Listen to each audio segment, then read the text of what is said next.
ఏ college అయినా విద్యని ఉచితంగా నేర్పిస్తుందా? ప్రైవేట్ కళాశాలలో, ప్రైవేట్ పాఠశాలలో చదివేటటువంటి విద్యార్థుల భవిష్యత్తుని అగమ్యగోచరంగా మారుస్తూ వారి భవిష్యత్తుని కాలరాస్తున్నటువంటి ఈ కూటమి ప్రభుత్వానికి వ్యతిరేకంగా వైఎస్ఆర్ కాంగ్రెస్ పార్టీ రేపు 12వ తారీఖున యువత పోరు పేరుతోటి రాష్ట్ర వ్యాప్తంగా ఒక బలమైనటువంటి నినాదంతో ఆ విద్యార్థుల యొక్క తల్లిదండ్రులని కలుపుకొని ఆ విద్యార్థుల యొక్క సమస్యల మీద, కూటమి ప్రభుత్వం ఇచ్చినటువంటి హామీ మీద నిలదీయబోతుంది. దీన్ని పెద్ద ఎత్తున ఎర్రగొండపాలెంలో ఉన్నటువంటి విద్యార్థులు, వారి తల్లిదండ్రులు అందరూ పాల్పంచుకొని సక్సెస్ చేయవలసిందిగా వారిని రిక్వెస్ట్ చేస్తారు. చంద్రబాబు నాయుడు గారు 40 సంవత్సరాల నుంచి ఇండస్ట్రీలో ఉన్నారు. భారతదేశంలోనే అత్యంత ఎక్కువ కాలం నుంచి రాజకీయాల్లో ఉన్నటువంటి నేతగా వారికి పేరు వారు చెప్పుకుంటారు. నిజంగా ఇలాంటి వ్యక్తి ఇలాంటి మోసపు కార్యక్రమాలు చేయొచ్చా? చిట్ట చివరి అవకాశం అని చెప్పుకున్నటువంటి చంద్రబాబు నాయుడు గారు చిట్ట చివరి అవకాశంలో కూడా మోసమే తన ఆయుధంగా కొనసాగాలని అనుకుంటున్నాడా? ఒక్కసారి ప్రజలందరూ కూడా అర్థం చేసుకోవాలి. 10 నెలలు గడిచిపోయింది. 3,11,000 కోట్ల రూపాయలతోటి, 3,20,000 కోట్లతోటి మెగా బడ్జెట్ పేరుతోటి బడ్జెట్ ప్రకటించినటువంటి చంద్రబాబు నాయుడు గారు కూడా ఈ మెగా బడ్జెట్లో కూడా యువతకి, విద్యకి, వైద్యానికి, వ్యవసాయానికి నామమాత్రపు కేటాయింపులు మాత్రమే చేశారనేది వాస్తవం. ఇలాంటి వాస్తవ పరిస్థితులన్నింటినీ ప్రజలకు తెలిసే విధంగా చెప్పడానికి, ప్రజల్లో ఉన్నటువంటి వ్యతిరేకతని ప్రభుత్వానికి చూపించడానికి ఈ యువత పోరు ఉపయోగపడుతుంది. అందుకని తల్లిదండ్రులు, యువత పెద్ద ఎత్తున పార్టిసిపేట్ చేయాలి. ఒక ప్రభుత్వం మెడికల్ కాలేజీల్ని మెయింటైన్ చెయ్యలేము, ప్రైవేట్ వ్యవస్థలకే అప్పచెప్పాలి అని మాట్లాడడం సిగ్గుచేటు కాదా? అసమర్థ పరిపాలనకి ఉదాహరణ కాదా? ఒక మంత్రి తన బాధ్యతను మరచి బాధ్యతారాహిత్యంగా ప్రభుత్వం ఇచ్చినటువంటి హామీని, గతంలో ప్రతిపక్షంలో ఉన్నప్పుడు వైద్య కళాశాలల మీద, ఆ సీట్ల మీద, వాటి ఫీజుల మీద పెద్ద ఎత్తున తప్పుడు ప్రచారం చేసినటువంటి లోకేష్ గారు విద్యాశాఖ మంత్రిగా ఉన్నారు ఇవాళ. ఇది ధర్మమేనా?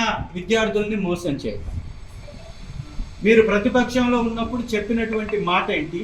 ఈరోజు మీరు కొనసాగిస్తున్నటువంటి వ్యవహారం కూతవేట దూరంలో నిన్న మీ తండ్రి గారు పెట్టినటువంటి సభకి పక్కనే ఒక మెడికల్ కాలేజ్, పశ్చిమ ప్రకాశం ప్రాంతం, ముఖ్యంగా మార్కాపురం ప్రాంత ప్రజల యొక్క కళ, మెడికల్ కాలేజ్ ఇక్కడ రావాలి, వైద్య వ్యవస్థ ఇక్కడ ఏర్పాటు చేయాలి, ఇక్కడ ఉన్నటువంటి పేదలు ఏదన్నా ఇబ్బంది జరిగితే ఒక స్పెషాలిటీ కలిగినటువంటి వైద్యశాల కోసం దాదాపు 50-60 కిలోమీటర్లు ప్రయాణం చేయాల్సినటువంటి పరిస్థితులు ఉంటే ఇవన్నీ గమనించినటువంటి మాజీ ముఖ్యమంత్రి వర్యులు, మా అధ్యక్షులు శ్రీ జగన్మోహన్ రెడ్డి గారు ఇక్కడికి మెడికల్ కాలేజ్ తీసుకొస్తే వచ్చినటువంటి 1 నెలలోనే ఆ కాంట్రాక్టర్ పారిపోయేటట్టు చేసినటువంటి వ్యవస్థ. దాదాపు మెడికల్ కాలేజీలన్నింటికి ఇదే గతి పట్టించారు. రాష్ట్ర వ్యాప్తంగా కొత్తగా నిర్మిస్తున్నటువంటి మెడికల్ కాలేజీలన్నింటినీ నిర్వీర్యం చేస్తూ ఎక్కడికక్కడ పనుల్ని ఆపివేశారు. నిస్సిగ్గుగా మీ మంత్రి ఈరోజు బయటకు వచ్చి, వైద్య శాఖ మంత్రి, మేము నిర్వర్తించలేము అంటున్నారు. నిర్వర్తించకపోతే ఎవడు బతులాడాడు మిమ్మల్ని? రాజీనామా చేయండి, రాజీనామా చేయండి. చేతగాని అసమర్థ నాయకత్వం కలిగి ఉన్నప్పుడు రాజీనామా చేయండి, మళ్ళీ ఎలక్షన్స్కి పోదాం, లేదా రాష్ట్రపతి గారికి అప్పచెప్పండి, రాష్ట్రపతి పరిపాలన పెట్టి వ్యవస్థలన్నింటినీ కొనసాగిస్తారు.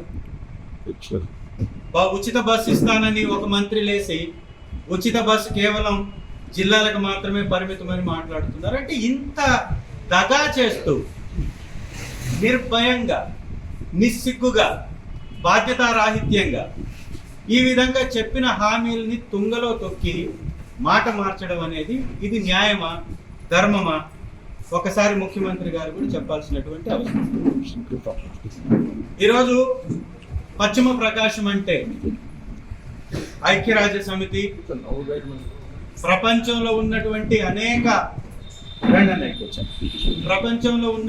అనేక వ్యవస్థలు కూడా ఈ పశ్చిమ ప్రకాశాన్ని నీటి ఎద్దడి కలిగినటువంటి ప్రాంతంగా గుర్తించారు. నిజంగా ఒక బాధ్యత కలిగినటువంటి ముఖ్యమంత్రి అయితే చంద్రబాబు నాయుడు గారు 3,20,000 కోట్ల బడ్జెట్లో ఈ ప్రాంతానికి అధికంగా కేటాయించాలి కదా. మరి ఎందుకు కేటాయించలేదు? ఎంత ఇచ్చారు మీరు? 26 జిల్లాలలో 3,22,000 కోట్ల రూపాయల బడ్జెట్ 26 జిల్లాలకి ఒక్కొక్క జిల్లాకి ఎంత వెచ్చించాలి? ఆ దామాసి ప్రకారం పశ్చిమ ప్రకాశానికి ఇవ్వాల్సింది ఎంత? ఇంత మీరు ఇవ్వాల్సి ఉన్నా కూడా మీరు కేటాయించింది కేవలం 309 కోట్లు వెలుగొండ ప్రాజెక్ట్. సిగ్గుపడండి. తెలుగుదేశం పార్టీలో ఉన్నటువంటి నాయకులు సిగ్గుపడండి. బాధ్యతగా వ్యవహరించండి. ఈ ప్రాంత ప్రజల మీద మీ రాజకీయాలు రుద్దకండి. బాధ్యతగా మెలగండి. ఈ ప్రాంతానికి ఒక్క వెలుగొండ తప్ప మేలు చేసేటటువంటి వ్యవహారం కానీ, వ్యవస్థ కానీ, ప్రాజెక్ట్ కానీ లేనే లేదు. భూమి ఉన్నంత కాలం ఈ ప్రకాశం జిల్లాకి నీటి ఎద్దడితోటే ఉంటుంది అని ఐక్యరాజ్య సమితి మాట్లాడినటువంటి చరిత్ర ఉంది. గుర్తుంచుకోండి. ఈ వెలుగొండ ప్రాజెక్టుపై ఇదే నీచమైనటువంటి రాజకీయం చేస్తే ఇక్కడ పేదవాడు గొంతెండి ఏ కాలేజ్ అయినా విద్యని ఉచితంగా నేర్పిస్తుందా?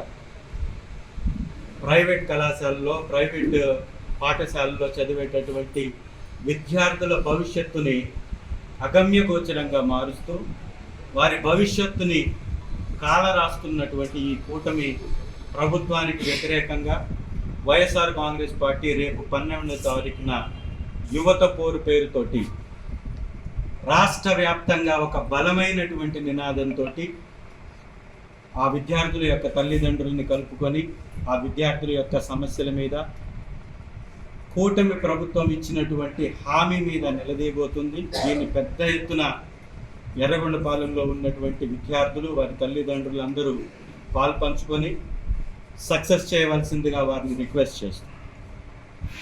చంద్రబాబు నాయుడు గారు 40 సంవత్సరాల నుంచి ఇండస్ట్రీలో ఉన్నారు. భారతదేశంలోనే అత్యంత ఎక్కువ కాలం నుంచి రాజకీయాల్లో ఉన్నటువంటి నేతగా వారికి పేరు వారు చెప్పుకుంటారు. నిజంగా ఇలాంటి వ్యక్తి ఇలాంటి మోసపు కార్యక్రమాలు చేయొచ్చా? చిట్ట చివరి అవకాశం అని చెప్పుకున్నటువంటి చంద్రబాబు నాయుడు గారు చిట్ట చివరి అవకాశంలో కూడా మోసమే తన ఆయుధంగా కొనసాగాలని అనుకుంటున్నాడా? ఒక్కసారి ప్రజలందరూ కూడా అర్థం చేసుకోవాలి.